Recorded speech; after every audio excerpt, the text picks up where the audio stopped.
জীৱনৰ যেতিয়া সফলতা আহে তেতিয়া মানুহৰ মনলৈ স্বাভাৱিকতে আনন্দ এটা অহাটো স্বাভাৱিক কথা। ঠিক মই যেতিয়া খবৰটো পাইছিলোঁ হঠাতে মোক ফোন কৰি জনাইছিলে যে আপোনাৰ ভাল খবৰ এটা আছে, এনেকুৱা এনেকুৱা আপুনি জিলা কৃষি শিক্ষকৰ বাবে আপোনাক নিৰ্বাচন কৰা হৈছে। তেতিয়া আচলতে সেই মুহূৰ্তটো মোৰ কেনেকুৱা আৱেগিক আছিল আচলতে মই এতিয়া ক'ব নোৱাৰিম, কাৰণ যিয়ে সেই মুহূৰ্তটো অনুভৱ কৰে তেখেতে জানিব।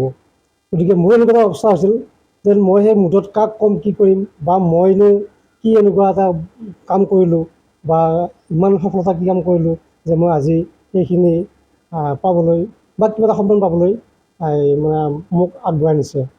সেয়ে মোৰ ভাবিব নোৱাৰা এটা অনুভূতি জাগি উঠিছিল, আৰু এতিয়াও সেই ভাৱটো মোৰ আহি আছেই যেন সঁচাকৈ মই সেইখিনিৰ উপযুক্ততা মই লাভ কৰিলোঁ নেকি। চাওক, মই 1991 চনত BSc পাছ কৰোঁ। তাৰপিছত তেতিয়াই মোক বেজভাগতী হাইস্কুললৈকে শিক্ষকৰ অভাৱ হোৱাত মাতি নিছিলে এইটো আমাৰ ডেপুটেশ্যন ভেকেঞ্চিত। তেতিয়া তাতে মই 5 মাহ 12 দিনৰ মাহিলী বেতন লৈ মই আহি তাৰপৰা যিহেতু মই ডেপুটেশ্যন ভেকেঞ্চিত আছিলোঁ, আহি মই B.Ed কৰিলোঁ মঙলদৈ প্ৰশিক্ষণ মহাবিদ্যালয়ত। আৰু B.Edৰ পৰীক্ষা দি আহি ৰিজাল্ট লোৱা নাই, ঠিক 93 অৰ্থাৎ 1993 চনৰ নৱেম্বৰৰ 15 তাৰিখে মই ডিগ্ৰীপাৰা কমলাকুঁৱৰী বালিকা মজলীয়া বিদ্যালয়ত কৰ্মসূত্ৰে জইন কৰোঁ। আৰু তেতিয়াৰ পৰাই মই সেই কমলাকুঁৱৰী মজলীয়া বিদ্যালয়তে থাকিলোঁ। থাকি তাৰ মাজতে মই সমলিক্ষক হিচাপে বা RT যি কয় সেয়া মই 3 বছৰ থাকিছিলোঁ। তাৰপিছত 2019 মই ভাৰপ্ৰাপ্ত প্ৰধান শিক্ষকৰ দায়িত্ব লওঁ। তাৰপিছত আকৌ এজন প্ৰধান শিক্ষক আহিলে ছিনিয়ৰ। তাৰপিছত আকৌ মই 2022 আকৌ মই ভাৰপ্ৰাপ্ত প্ৰধান শিক্ষক হওঁ মজলীয়া বিদ্যালয়ৰ। তাৰপিছত আমাৰ বিদ্যালয়খন ডিগ্ৰীপাৰা কমলাকুঁৱৰী উচ্চ মাধ্যমিক বিদ্যালয়ৰ লগত একত্ৰীকৰণ হয়।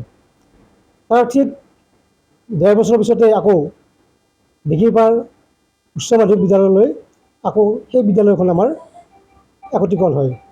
তেতিয়াৰ পৰা মই সহকাৰী শিক্ষক হিচাপে আছোঁ। এতিয়া বৰ্তমান মোৰ 30 বছৰ 9 মাহ 15 দিন হৈছে চাকৰি কৰাৰ কাল।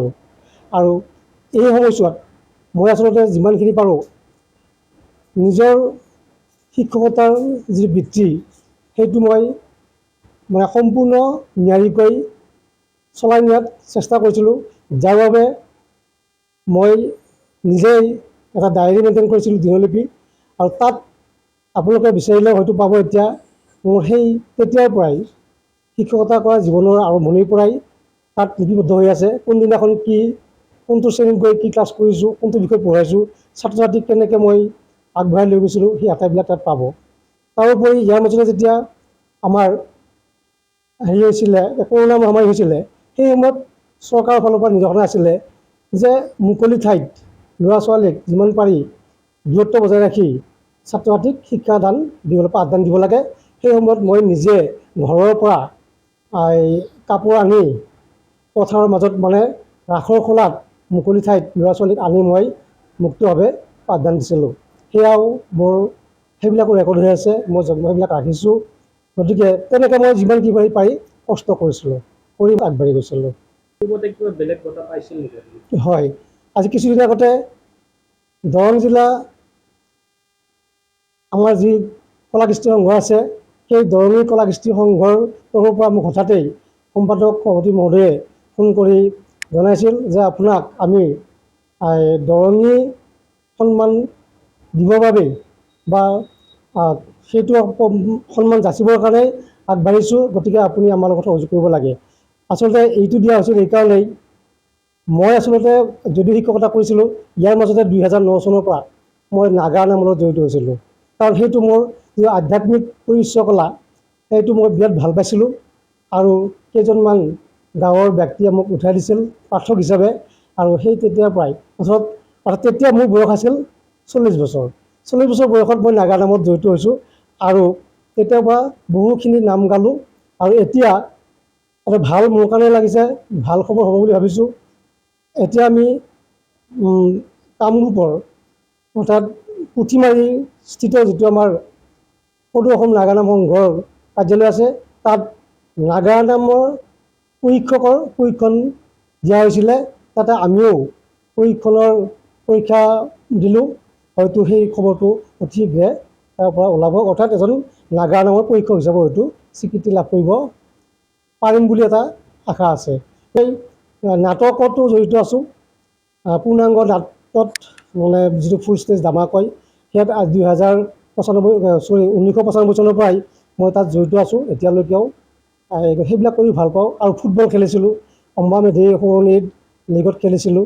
আৰু এথলেটিক্সতো মই ভাল, মোৰ ৰেকৰ্ড আছে, লগত আছে সেইবিলাক। এনেকৈ বিভিন্ন পাৰ্টত মানে বিষয়বিলাকৰ লগত মই জড়িত হৈ আছোঁ।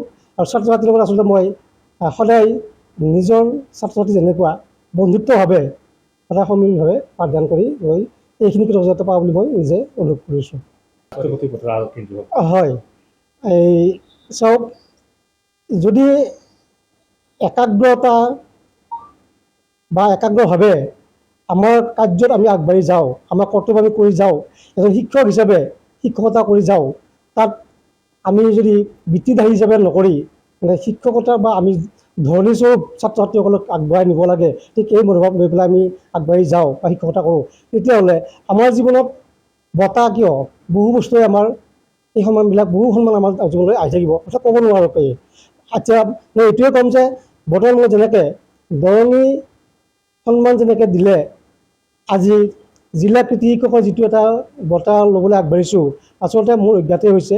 আৰু মই ভাবোঁ এনেকৈ যদি নিজৰ দায়িত্বক কৰ্তব্য হিচাপে পালন কৰি পেলাই আগবাঢ়ি যাওঁ, তেতিয়াহ'লে নিশ্চয় সকলোৱে এই সন্মান পাবৰ কাৰণে যোগ্যতা লাভ কৰিব।